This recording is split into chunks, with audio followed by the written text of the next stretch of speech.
Babala mga kapuso sa mga sensitibong ulat ng malagim na trahedya sa dalawang pamilya. Sa Dipolog City, patay sa pananaksak sa kanilang bahay ang mag-asawang senior citizen at kanilang anak. Sa Bulacan naman natagpo ang patay sa loob ng sasakyan ang mag-iinang may mga tama ng bala sa ulo. May report si Marisol Abduraman.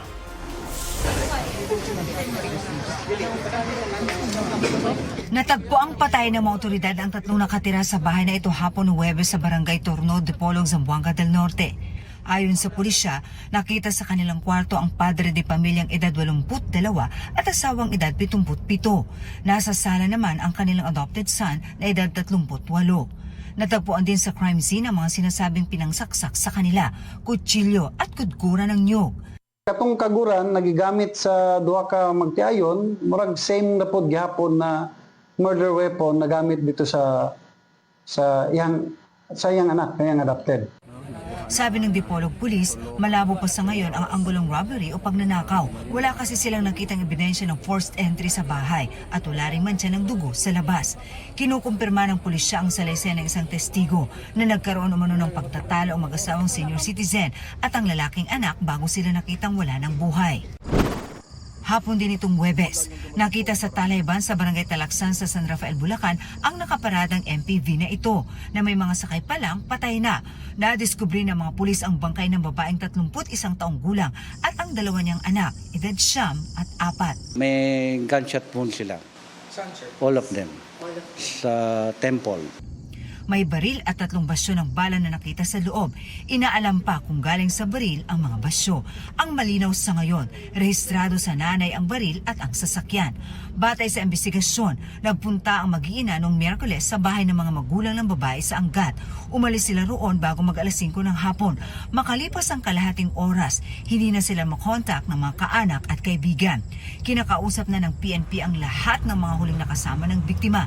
Batay rin sa isinagawang reenactment ng pulisya, nakikita nilang ang ina ang bumaril sa mga anak bago umano siya nagbaril sa sarili.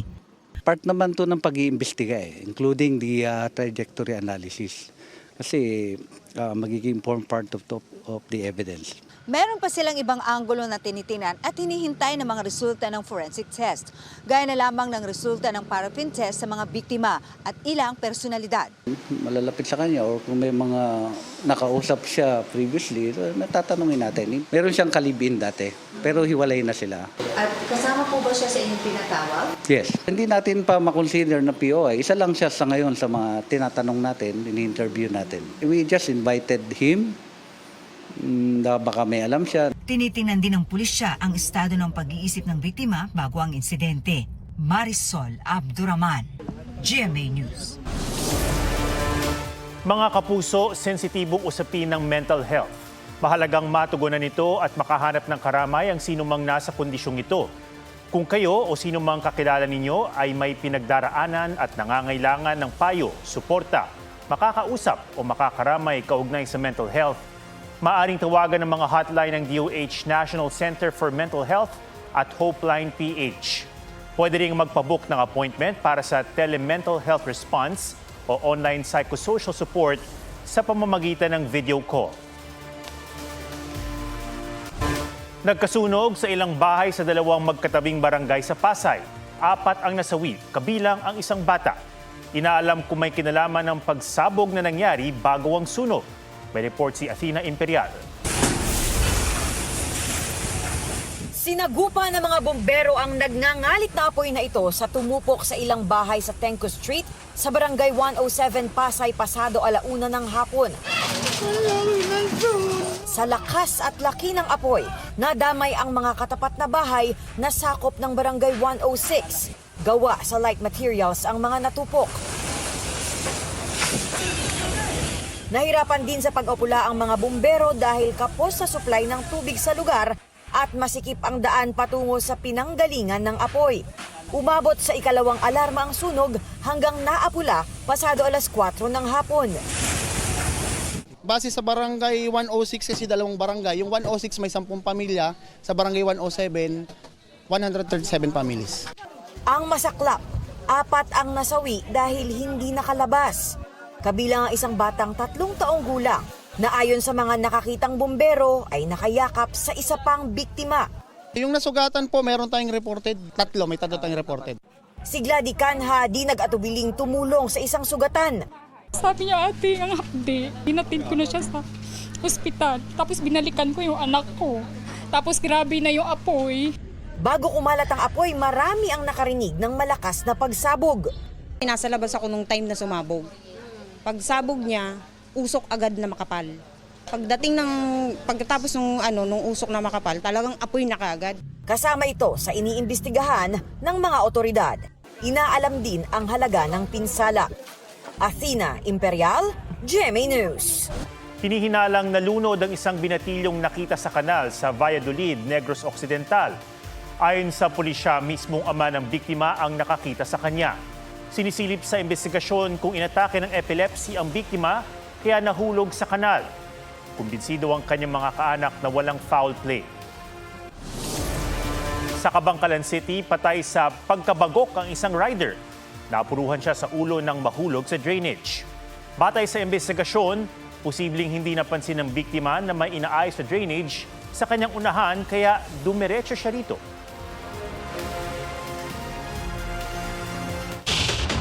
Patay ang isang rider matapos salpukin ng jeepney na tinatawag na patok sa San Mateo, Rizal. Batay sa investigasyon, nag-counterflow ang jeepney at natumbok ang 43 anyos na rider. Sa lakas ng impact, naputulan ng kaliwang braso ang biktima. Dead on arrival siya sa ospital. Ayon sa pulisya, kalalabas lang ng garahe ang jeep at naghahabol ng pasahero. Hawak na ng pulisya ang jeepney driver na tumangging magbigay ng pahayag. Maharap siya sa reklamong reckless imprudence resulting in homicide at damage to property. Ang Land Transportation Office pinagpapaliwanag ang driver at ang registered owner ng jeepney. Dapat dyan perpetual revocation, lifetime ban ng license. Nakapatay ka dahil sa kapabayaan Yung mga taong yan dapat talagang mas mabibigat ang mga parusa. Sa paghupa ng ulan dala ng habagat, ilang tulay ang nasira. Dahil dyan, kaya sanagip ang 15 stranded na guro sa Oriental Mindoro. Nawasak na tulay rin sa Zambales ang nagdulot ng pagka-isolate ng 1,000 pamilya roon, kabilang ang mga katutubo. Report si Von Aquino. Halos bumigay na ang tulay na kawayang ito sa Barangay Lisap, Bungabong, Oriental, Mindoro. Pero pinagtsatsagaan at maingat na itinawid dito ang 15 guro ng Naswak Elementary School matapos ma-stranded.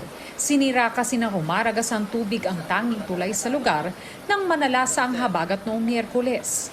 Kaya bumalik sila sa eskwelahan at doon na natili hanggang sa dumating ang rescue. Nasira rin ang isang tulay sa San Marcelino, Zambales. Isolated ang 1,000 pamilya kabilang ang mga katutubo. Plano ng lokal na pamahalaan na magpagawa ng wooden footbridge para sa mga tao at temporary steel bridge para sa mga tricycle. Hindi na katulad nung dati na medyo mababa. Itataas na lang ngayon para magkaroon pa rin ng access. Sa tala ng San Marcelino LGU, aabot sa 2.5 million pesos ang halaga ng pinsala sa agrikultura sa bayan. Mahigit 10 milyong piso naman ang halaga ng mga napinsalang bahay. Kabilang sa mga napinsala ang mga tirahang ito na lumubog ng matabunan ng lahar. Bukod sa pag-apaw ng ilog bunsod ng 3 linggong pag-ulan, dumaloy rin ang lahar mula sa Mount Pinatubo nang masira ang dike. Dahil sa malawakang pinsala, isinailalim na ang probinsya ng Zambales sa state of calamity. Animoy nakatirik sa tubig ang mga bahay sa barangay May Sulaw sa Kalumpit, Bulacan. Ang evacuation center, mararating lang gamit ang bangka. Kalbaryo na ng mga residente ang baha, simula pa nang pumutok ang Mount Pinatubo noong 1991 at nagbara ang lahar sa daluyan ng tubig. Sa isang bahagi ng barangay na dati nang lubog sa baha, nangingitim na ang tubig. Ngayon, pati ang kabilang bahagi binaha na rin dahil sa pag-apaw ng ilog. Gawin na siguro yun talagang dapat, yung hindi na yung sinasabing substandard o ano pa man yun, basta ilagay na nila sa standard talaga. Kasi kawawa naman kaming... May plano ng gawan ito ng panibagong dike at pagpapataas ng mga ripra para hindi umapaw ang Pampanga River. Ayon sa Bulacan PDRRMO, 11 munisipalidad sa probinsya ang lubog pa rin sa baha. Isa pang epekto ng pagbaha ang dumaraming kaso ng leptospirosis. Sa National Kidney and Transplant Institute, nasa 19 ang leptospirosis cases. Sa San Lazaro Hospital naman, umabot na sa 50 ang inadmit dahil sa leptospirosis. Karamihan late kasi, so dapat marirecognize din ng mga tao kung paano ba ang simptomas. Pag na-expose ka, pakiramdaman mo na sarili mo. If you feel unwell, meron kang lagnat, sumakit yung muscle, sumakit yung joints mo. Kasi malala na pag nanilaw ka na, malala na yon. Pag umihi ka ng medyo iba na ang kulay o kaya hindi ka umiihi, medyo malala na yon. Yun yung mga napupunta sa amin na severe cases na. Ang problema naman sa Dagupan City, Alipunga. Hindi ako nakapagbuta. Maghapon lang yun. Naguhugas ng mainit na tubig tapos minimidyasan ko pag nagamutan na. May mga fungal elements po kasi na maaaring nandoon po sa tubig baha at maaari pong kumapit doon sa mga paa ng ating mga biktima. Yan po yung pinakagusto ng ating fungi, yung mamasa-masa at maruming environment. Von Aquino, GMA News. Ginugunita ngayon ng ika-43 anibersaryo ng pagpaslang kay dating Senador Ninoy Aquino. Taimtim na pag-alala ang inalay ng pamilya Aquino sa puntod ni Ninoy sa Parañaque. Naroon ang kanyang mga anak na sina Bossy Aquino Cruz at Veel Aquino Dean at apong si Kiko Aquino Dean. Gayon din ang ilang taga-suporta ni Ninoy. Naging kinatawa naman ni Chris Aquino ang anak niyang si Bimbi. Nagbigay rin ng mensahe si Pangulong Bongbong Marcos. Anya, ipinapaalala ng paggunita kay Ninoy na dapat manindigan at makibahagi ang mga Pilipino sa landas tungo sa demokrasya. Tinukoy ng Pangulo ang mga bagong hamon sa ating demokrasya, ang disinformation, pagkakawatak-watak, kawalan ng tiwala at kawalan ng pakialam. Ang pamana raw ni Ninoy nagbibigay lakas sa atin na harapin ang mga hamong ito tungo sa anyay makabuluhang pag-unlad.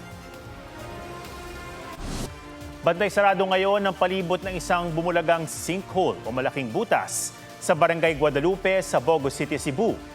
Nasa 15 metro ang lapad na bunganga ng butas at nasa 40 metro naman ang lalim. Sabi ng ilang residente, madaling araw ng Huwebes nang makarinig sila ng malakas sa kalabog hanggang tumambad ang butas ng magliwanag. Kwento naman ng ibang residente, madalas silang makarinig ng tila lupang nauhulog sa tubig. Walang nakakaalam kung saan konektado ang nasabing tubig sa bandang ilalim ng sinkhole.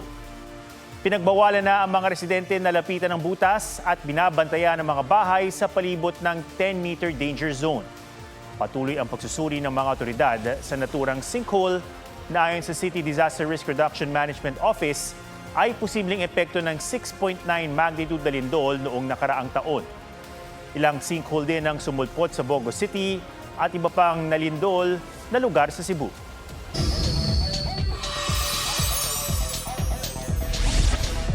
Shaira Diaz at E.A. Guzman nag-celebrate ng kanilang first wedding anniversary. Ibinahagi ng unang hirit host ang inihanda niyang sorpresa para sa kanyang hubby. Nasa Finland ang mag-asawa para sa shooting ng isang pelikula.